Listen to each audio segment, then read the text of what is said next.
All right. Hey, Coach, it is great to have you on the show today. Our show is The Joy of Leadership. And I'll just be totally honest. There are certain guys, right, you get to hire and bring on, and I know it's the same with you because we've already known each other for a while. But there's certain guys you get to bring on, and you realize, like, you meet them for 5 minutes, you recognize it's going to be iron sharpening iron. Yeah. And man, listen, I met you, and in 5 minutes, I thought, boy, that's going to be, if the Lord blesses us with bringing you on staff, you're going to be an iron sharpening iron. The producer of our show, David Bell, I feel the exact same way about. And just, it's exciting, man. So you're jumping into this football position here at Hebron. Tell us a little bit about kind of your excitement, your experience, what you've already seen, and then we're going to kind of backtrack and get to what brought you here. Yeah. Well, I'm super excited. I didn't know what to expect when I took the job. I didn't look at a previous roster or even watch film. I talked with you and I saw the campus and prayed about it. And I really knew this is where God was calling me to be. So I had low expectations for maybe our talent level. But I went into the weight room and saw the kids work out, and I'm like, you know what? We have some really big kids. And then we started working, and then we started what we call the forge, which is getting them to come on Wednesday mornings to work out and just to evaluate them, but really just kind of teach them discipline and toughness and see who wants to really be a part of building a great football program. So, and then in the process, I started to see some really amazing athletes and great kids and the excitement and their will to work and their drive. And so I'm super excited. We had a great month of May with spring practice. And here we are at the end of July, and we've had a tremendous summer of work. We've gone all over the place, and our kids have competed, and they've worked hard every day that we've asked them to come up. So I think I'm just super excited, and where I thought I was coming into a situation where it's going to take a while to build it, I think that we can win right now. That's awesome. So I've loved just the idea of the physical and mental toughness that you've already bringing into the kids. I've also I've so enjoyed the idea of how you've developed deliberate bonding strategies. You take the kids whitewater rafting, you're going out and doing it. But what I've also heard and just enjoyed so much from the kids is that almost every kid that I've asked, like, hey man, how's football going? And they've told me how tough Forge was, and after the first one, kids are like, I'm never going back there.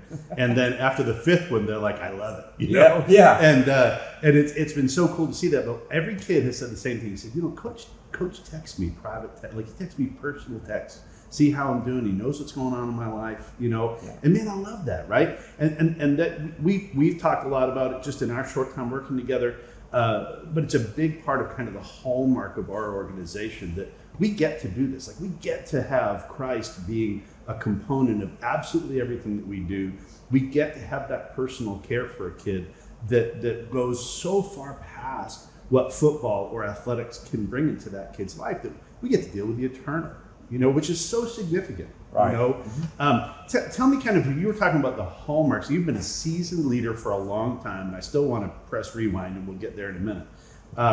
You've been such a seasoned leader. Tell me about the hallmarks of a great program, because you really have learned how to pull the best out of young men through this great game of football. Tell me kind of some of those hallmarks. How is it you craft a program? What is it that you do to really craft that out? Right. So I had a mom when I first got started, when I first became a head coach. You didn't really know what I was doing, but I would say, hey, we're going to work. We're going to work hard, and we're going to figure this out. I had a mom tell me at the end of the year that I make the kids believe, and she said this in a negative way, I make the kids believe that they can be something that they really can't be. And I thought about that, and it was meant as an insult, but I took it as a compliment. Absolutely. Because I think that's the biggest thing, is believing in a kid and believing that he can become something. And so I like to say the word take ownership. And so as we believe in that kid, and a lot of times it's making them work, making them do this, making them do that, and you're waiting for that light bulb to go off, or maybe they have success, and then they own the process. Right. and it becomes their process. And they might not ever give you credit for it because they don't know. They just know that this is what I do. I work now. And I think that around any great program, if you talk to Nick Saban, he's going to talk about the process, how we do things. And I think that's what I've learned as I've gotten older as a coach. Like, this is our process. This is what we do in the spring. This is what we do in the summer. This is what we do each day during the summer. And then here we are in acclimation week. This is what we do during acclimation week. And then you break it down into, this is what we do on offense. This is how we practice. This is what we do on defense. This is how we practice. And so while you do that, you're breaking it down into small pieces and you're repeating it over and over. And the kids can then start to own it themselves. So this process that you're introducing them to becomes their process, and they believe in it, and they've had success with it, and now they own it. And they start to teach others and hold each other accountable to what you've taught them. So I think that's the big thing, is clear objectives, clear accountability, and then the kids beginning to own the process. Did you come up with that strategy? Like, is that something that you've methodically worked out through the years? Have you had mentors guide you in that process? What does that look like for you as you've designed this? Because it feels very mathematical. Like, it feels like very much you know what's coming next. Yes. You know what to do next. How has that happened? Trial and error? Mentors, trial and errors, the grace of God. Really a profound experience for me was, obviously getting to start as a head coach at 27 in 2007, and kind of figuring out how to do things. Like, I learned the process of building men, like building boys into men, focusing on, I say demand excellence, but really what that is, we say excellence is Christ. It's also a very high standard of performance and work each and every day. So getting that stuff down, like the 365-day process, I got that down before I got the X's and O's down. And God's timing is always perfect. I remember in 2010, we had a kid who had committed to go, or was going to commit to go to Oregon, which means back in 2010, that's when Chip Kelly was running the Oregon offense, and it was the offense. And I got to sit down with Chip Kelly in my office for 3 hours because Avery was taking an exam, and he had to wait for Avery to finish the exam. So I got to talk to him a lot about how to play fast, a fast offense, what plays to run. Sometimes people think that you need to have 70 plays. Well, here Chip Kelly is running the same play over and over and over, and he's scoring 50, 60 points a game, playing in the national championship that year. I got to talk to him. So it kind of like helped me understand, no, it's not doing all these things. It's doing a few things really, really, really well. And then I got to get to know Gus Malzahn really well, who's at UCF now. He was at Auburn, but he was one of the winningest or most successful high school football coaches in the country when he coached high school football. So I got to sit down with him and talk about the high school process versus the college process, offense, defense, that philosophy. And then the last thing that really helped me out was, by the grace of God, in 2012, I just had not figured out defense. We worked really hard at it, and we were efficient, but we weren't excellent. We weren't great. And so I had a guy named Derek Chastain come be my defensive coordinator. He had worked for who I consider one of the top high school football coaches in the state of Georgia, really country, and Jeff Herron, who's now at Camden County, was then as well. He came and brought a defense to me, the 3-5 defense. And with that defense, you get a system, you get a structure, you have checks, they line up in this, we do this, they line up. So you can't ever get got. I say that a lot about defense. Like, you're not going to get me because our defense has checks, it has bounces, and we teach our kids, they know what to do. So it has been this methodical process. And so once you got it to where you wanted it in 2012, it's still been a process, but it's just tweaks here, tweaks there, adjusting to different personnel, understanding how to do that. And then, it's really it turned into, we were the chasers, and then for a long time, people were chasing us, and that was tough as well. So, but yeah, long methodical process. As you're bringing the boys into this, I love that idea that you bring up with this idea of really kind of training up boys into men, like really and truly that shaping process. I've enjoyed the idea. I've asked a number of your boys, hey, what do you think about this year? And all of them, you said a phrase just a couple minutes ago. I said, we're going to be good this first year. Like, we're going to be good this year. And what I love that idea is you must say that on the field, because almost every kid has said that exact same phrase, like, Doc Taylor, we're gonna be good this year, Yeah. And it's interesting. It comes back to the mama's insult that she gave you, which was actually truth. When we believe in kids, we can really see that fostered. We can really see that grow. Sometimes kids just need one person to really believe in them, and we can change lives with that. That's right. And football is one of those processes. So one of the things I've been super intrigued with is that you've been able to put together a pretty awesome coaching staff around you super quickly, probably faster than I've seen anyone do it before. What is it about kind of gathering kind of guys around you? What is it you think that attracts them to the idea that they want to work with you? They want to jump in on that team. What's your thoughts? I think it's the believe thing, and maybe confidence, but like believing in what we're doing.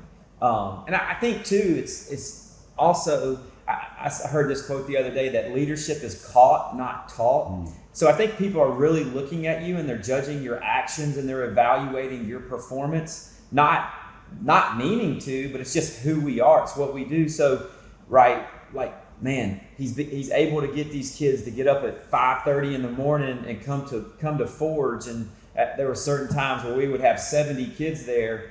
And then you get into spring practice and man, the kids are working hard and they're buying in. And so there's this excitement and people want to jump in and be a part of that. Like, you don't want to get left behind when you see the train moving in the right direction. But I think the first thing that I really tried to do when I got here was develop a great relationship with the players. I know, like, my first meeting wasn't with the coach, it was with Gavin Hall, who's super talented, and super talented. Now we need to add the leadership component with that. And so I needed to meet with him right away. And so as the coaches see a kid like Gavin buy in where he had not bought in, and they start to see, man, this kid is changing. Wow. What else can we do? And then the coaches bought in. And so now it's just kind of like this wave right now. Everybody wants to be a part of it and everybody wants to get on board. And but I just really think it's believing, and it's every single day, your actions speaking louder than your words. Here's another good quote for you. I got it from a Chick-fil-A guy, but your culture isn't what you say it is. It's what you deliver day in and day out. Like, we can talk, but what am I doing? And that's what people are seeing. They're seeing your work, not your mouth. And so I think that's why some coaches have jumped on board and want to be a part of it. It's that caught, not taught, and they're seeing you live it out. And sometimes a part of leadership, particularly at the beginning of a race, is kind of sheer determination, dragging everybody along with you. Just, we're going to get there. We're going to do it through sheer determination. All right, I'm going to come back to the season because I know we introduced the concept of Gavin. I'm going to come back there. But right now, I want to actually kind of jump back to the beginning of your story. So really, really interesting story. I'm just absolutely fascinating. Take me back to walking on at the Citadel. Yeah. Take me back to kind of what, young Coach Gess jumping in here and making the decision to be a walk-on. Take me back to that setting. Okay. I grew up loving football. I remember crying when we moved to South Carolina in the second grade. I couldn't play tackle football. They didn't have tackle football in the second grade. It started in third, so I remember bawling, tears coming out of my eyes. So I always loved football my whole entire life. I just wasn't big enough to get a scholarship. I was 5'11" and 250, and I played center. So who wants to offer that guy? I thought I was a good football player, but I'm short, and just usually those guys are 6'3", 6'4", 6'2". So I had to walk on, and one of my high school coaches helped me get a spot to walk on at the Citadel. I had no interest in the military stuff or aspect of it. I didn't even know that it was a military school except for the fact that my brother was there. But I just wanted to go play football. I wanted that opportunity. So I went to the Citadel and walked on. And when you're a walk-on, you're a nobody. The coaches don't know your name. I remember walking in there, maybe Chad Pitts will listen to this. I hadn't seen Chad Pitts in like 20 years, but Chad Pitts and I walk in together. Well, Chad was a big defensive end they recruited, and all the coaches were like, "What's up, Chad? How you doing, Chad?" None of them knew my name, and that's just part of it. And so as a walk-on, you have to fight tooth and nail just to get noticed. And so you don't get noticed because they notice you. The only way you're going to get noticed, or they know your name like they know Chad, is if they see something you do in practice. And you're pretty, like, you're going through practice and you're going through drills, but you're just a dummy. You're just a practice dummy. And so you've got to do something good. So you learn how to work, you learn how to fight. And, you know, at the time, I spent 2 years as a scout team player. A lot of people have to do it their first year. You're really bad when you have to do it your second year. And so I was a scout team player for 2 years. But then that was the best thing that ever happened to me. For some reason, I didn't quit. I kept fighting. I don't know why I didn't quit, because I had a lot of friends that quit, and I wasn't opposed to quitting. I just never did. Probably couldn't look my dad in the eye and say I quit. But my sophomore year, redshirt sophomore year, so really I was a college junior, but you get redshirted. So I was a sophomore. Starting right tackle went down. And so I didn't know I was the coach's choice as the next best guy. But he instantly took Chad Simmons at center, put him at right tackle, and threw me in at center. And that was against Vanderbilt.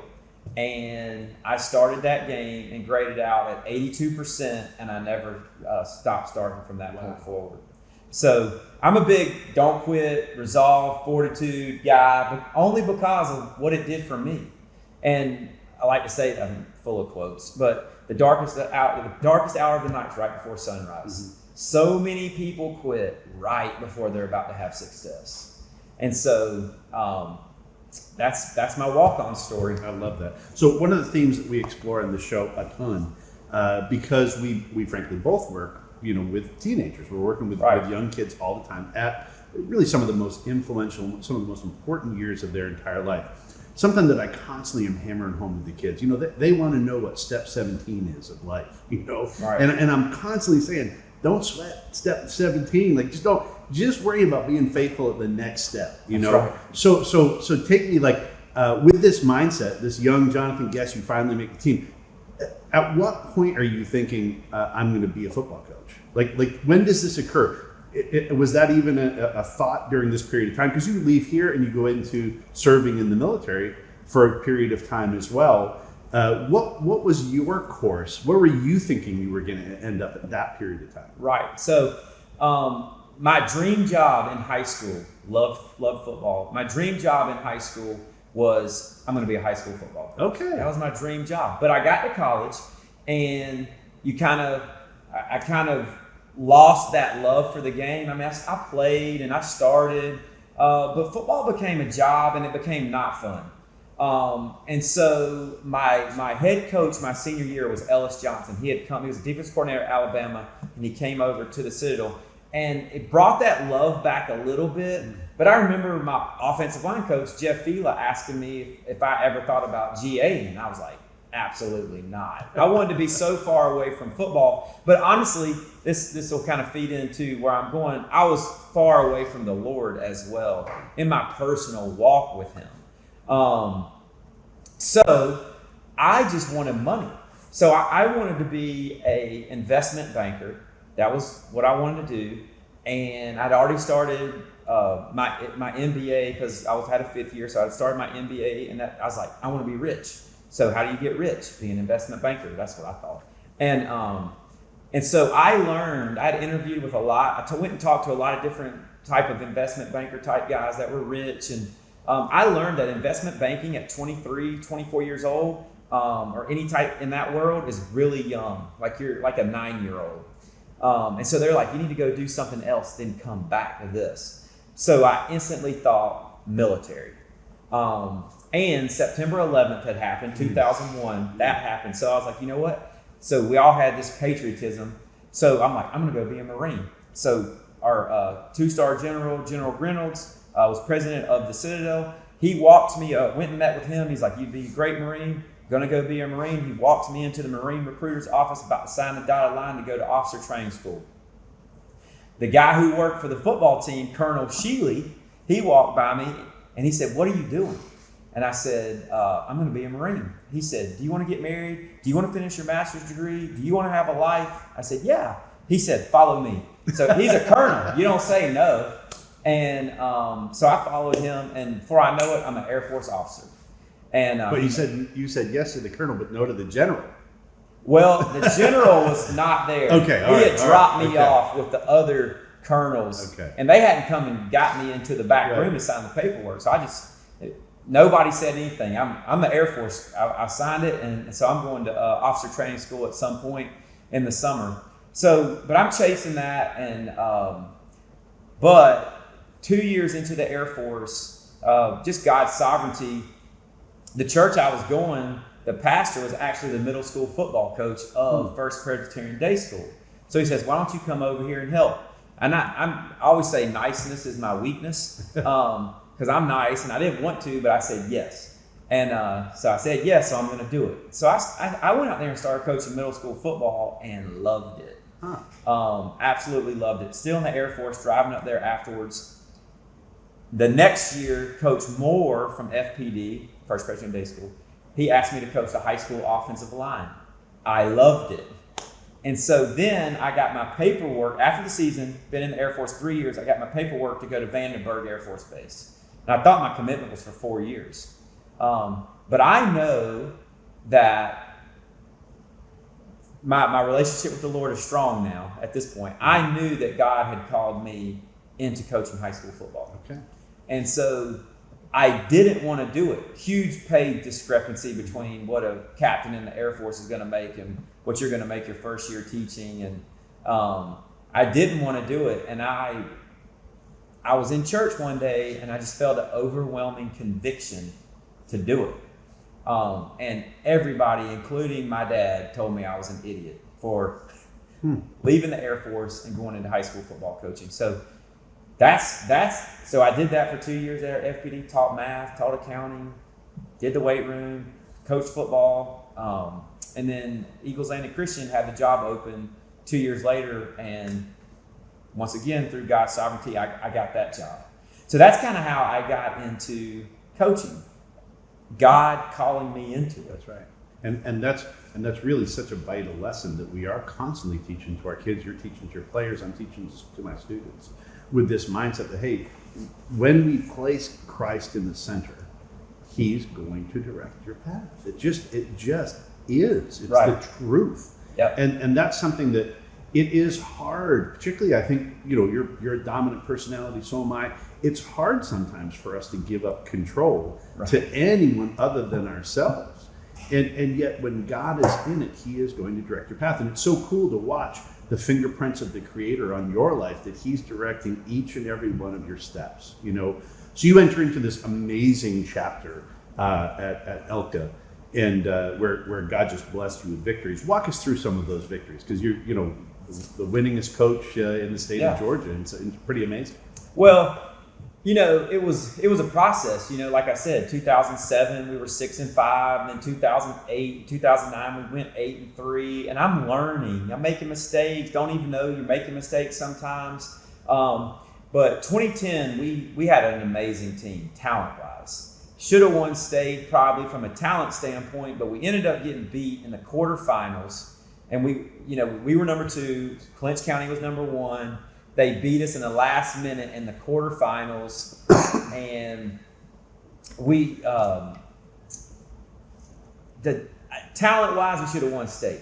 But I knew, got to get the defense right. I need to learn defense. No offense, need to learn defense. 2011, we lost in the semifinals to a team we had beat in the regular season, and we were better than, but we got beat 14-7.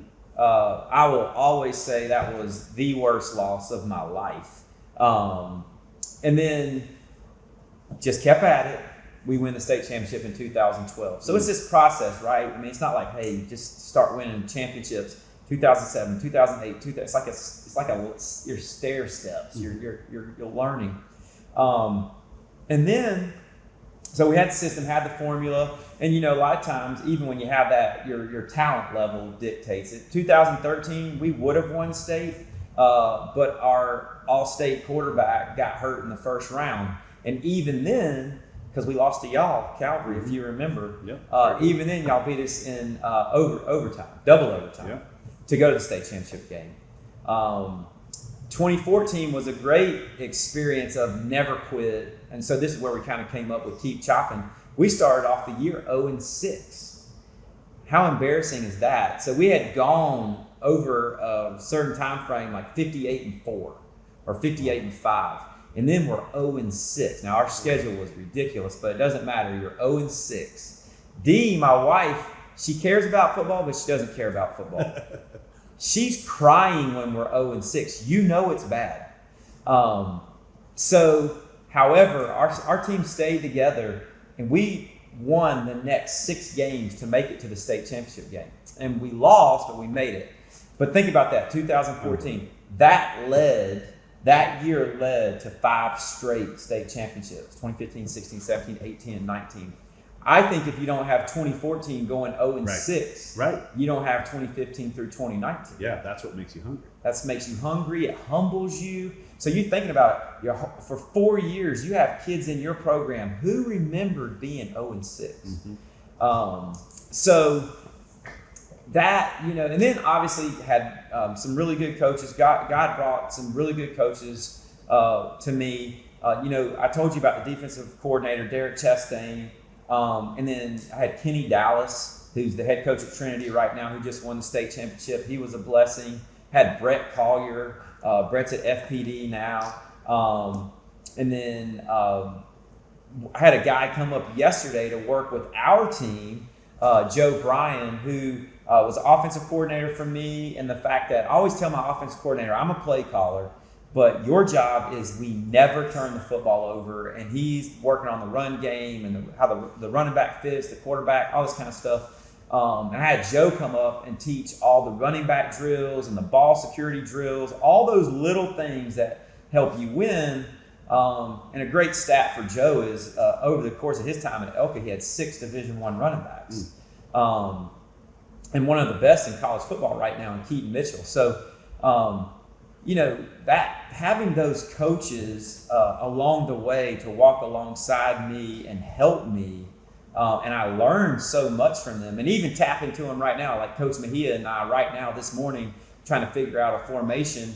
I draw it up this morning, 3 different formations, and I send it down to Brett at FPD. I'm like, how would you defend this? So it's just a blessing of great people that God put around me. Iron sharpening iron. That's right.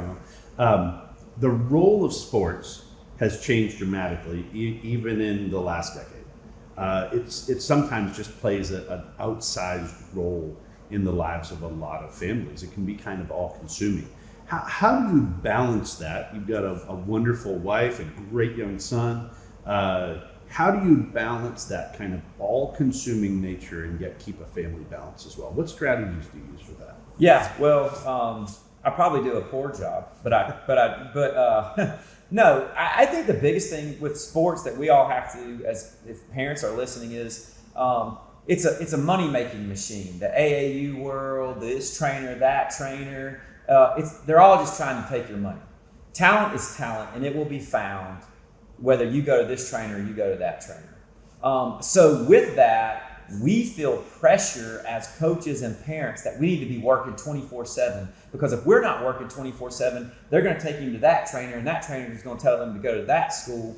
So I think at some point you have to stop and you have to realize, why do I do this? Okay, God called me into coaching football to build men, to preach Jesus Christ to these boys. That's why I do what I do. Now, we're going to pursue excellence, but God gave us the 7th day to rest. He said, stop. It looks different for Christian people, right? We stop and we have balance, and we're fighting for balance. And so I think that's the thing. Like we don't do anything. We will meet as coaches on Sunday afternoon, but we don't do anything on Saturdays. Like this summer, I said we did a lot, but every coach had Friday, Saturday, and Sunday off. We're done at 1:00. So you have lots of family time. If you want to go on vacation with family, feel free to do so. So it's like fighting for that balance, always remembering the sovereign God gave us the model: 6 days of work, 1 day of rest. So it's understanding I'm a finite being, and I need to rest, and I need to have balance, and I need to trust that God's in control. That's right. And so the funny thing is, two of the best football players that we're going to have on the field on Friday night came to us this summer, and I had nothing to do with it. And I think you met with one of them, JT Hornick, and he's phenomenal. And I had nothing to do with it, and they didn't even contact me. And then we had another kid show up yesterday. So, like, God's going to give you what you need. We have to work. Yeah. But like we need to trust God and His sovereign plan, and honestly follow the model that He gave us. And there's a part of it I find in leadership so often. Sometimes I think God is waiting for the blessing until He's already shown that we're willing to trust Him. Right. He's not going to pre-bless us and then wonder whether we were going to be faithful. We have to be faithful. We've got to trust Him in it, and then He's going to pursue it. He's then going to provide for that mentality. All right, so let's jump into this season just a little bit. So now we've made the transition from ELCA over here to Hebron. We are so excited for your leadership. I'm excited. I mean, honest to goodness, I've never been a guy who sweats the W's. I just haven't. What I'm always looking for in every coach that I've ever had the privilege to work with is I'm looking for, hey, are they caring for the kids? Are they being faithful in preaching Christ? And are they strategic in what they're doing? Like making them work hard. To me, W's are simply a byproduct of running a well-seasoned, well-orchestrated program. I think W's are just a byproduct of it.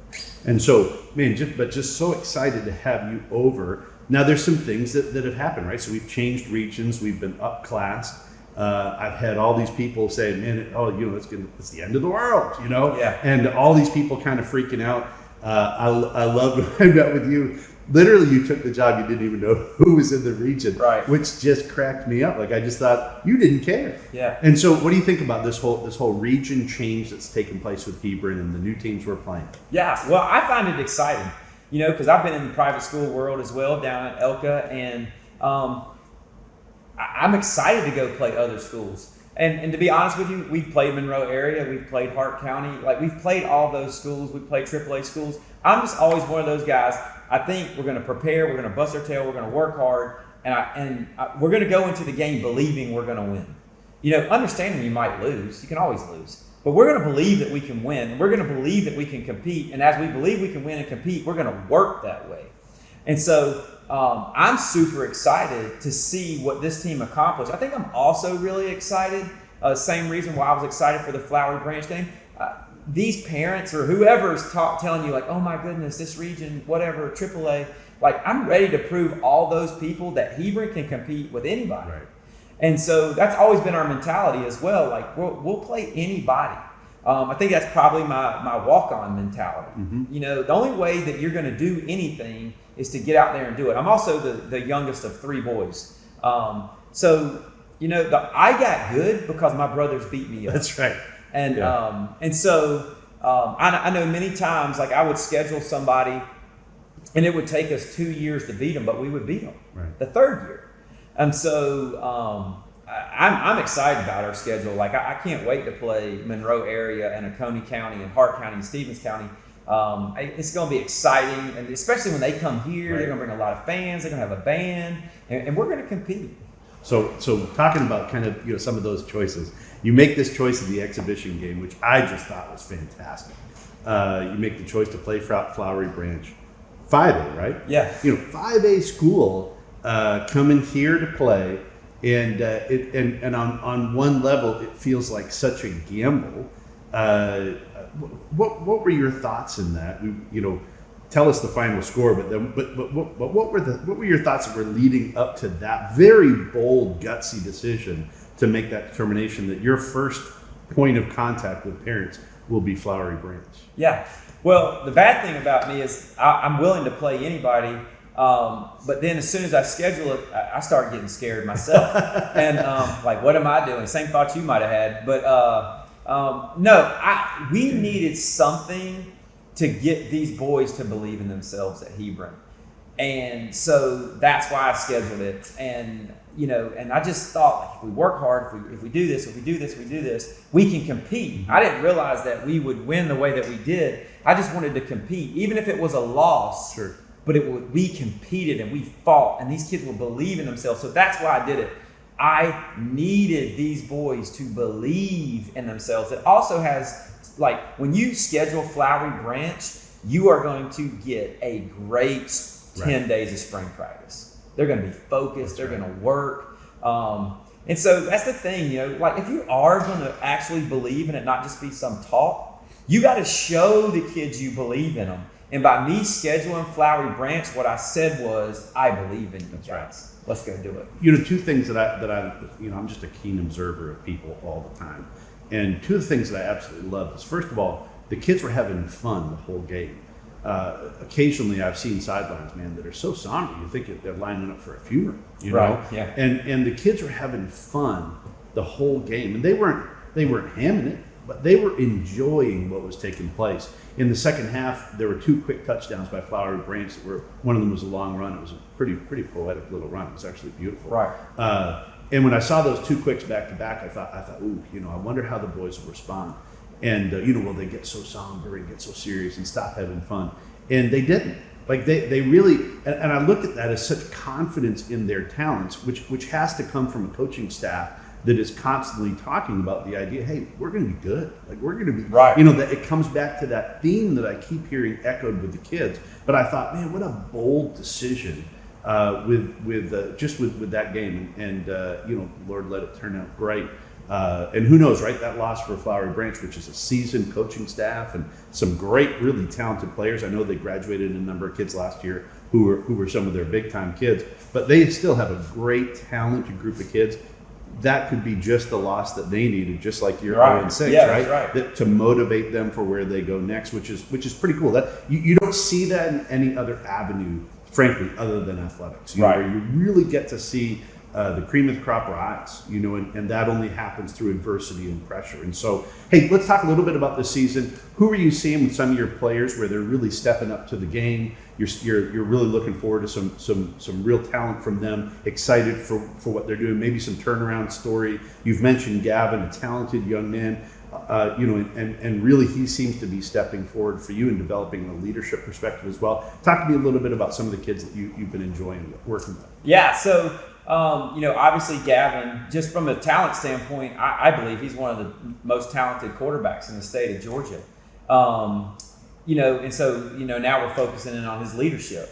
I really like the seniors that we have. It's not many, but David Pierre, big defensive lineman.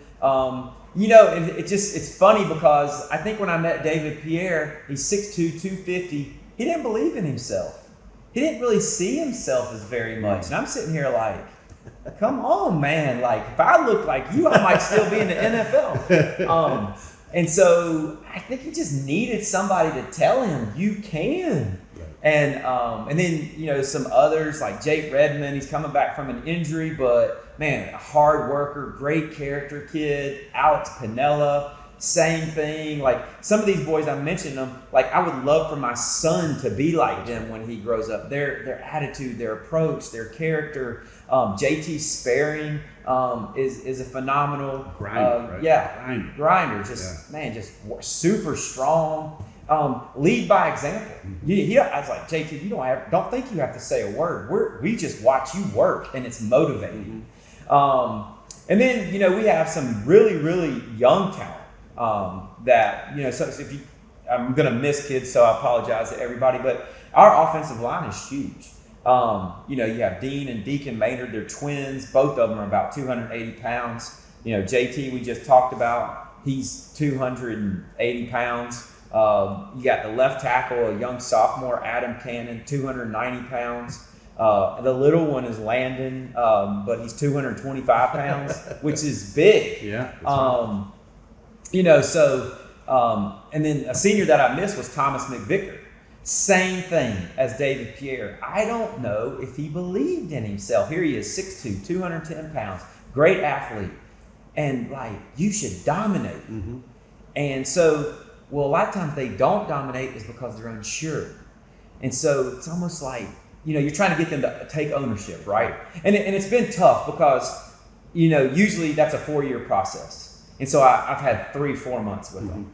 But I love the growth that I've seen. So we got some other guys like Carrington Coombs. And I believe that he's Division I talent. Same thing.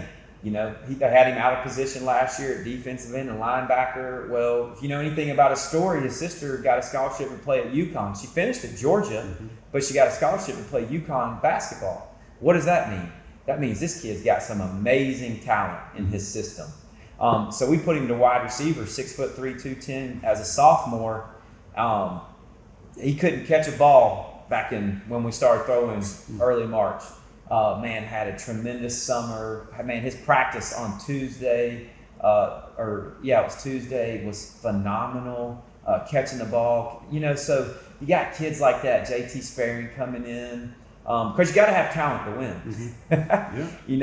And so we have some really talented kids. I'm very pleased and excited to work with them, and they're hungry. Yeah. They're hungry. I could say, guys, we're going to work. We're going to have practice for 12 hours a day. They'd all be here. Yeah, and that's phenomenal. It's just, I'm looking forward to the season myself. Football was a game that was really special to me. Growing up in Canada, hockey was probably my number one, to tell you the truth. But anything that really worked with a team, just that camaraderie. I'll tell you what. I did not play on the college level.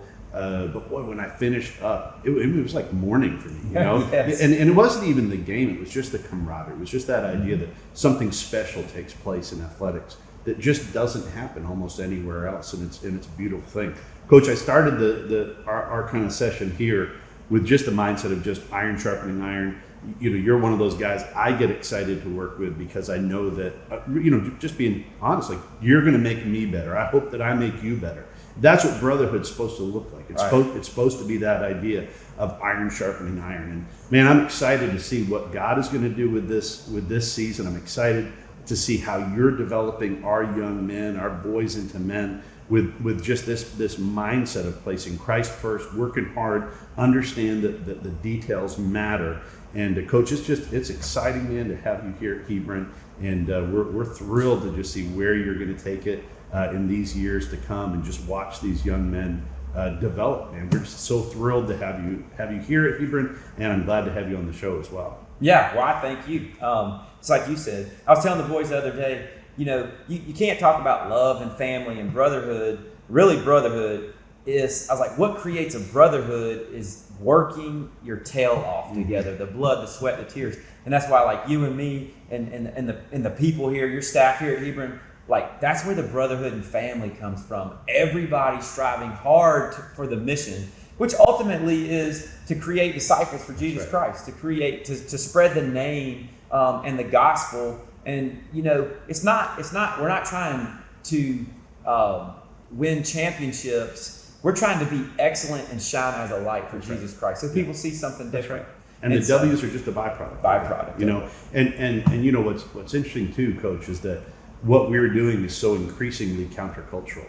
Like us pursuing this idea of a faith mentality with excellence is increasingly countercultural. But I know you agree, but man, I wouldn't want to be doing anything else. No, just this mindset of having the privilege. We get to do this. That's we get to have Christ at the center of everything we do. Coach Gess, hey, I'm looking forward to this season. Thanks for jumping on the show. Yes, sir. And we're looking forward to what God does. Thank you.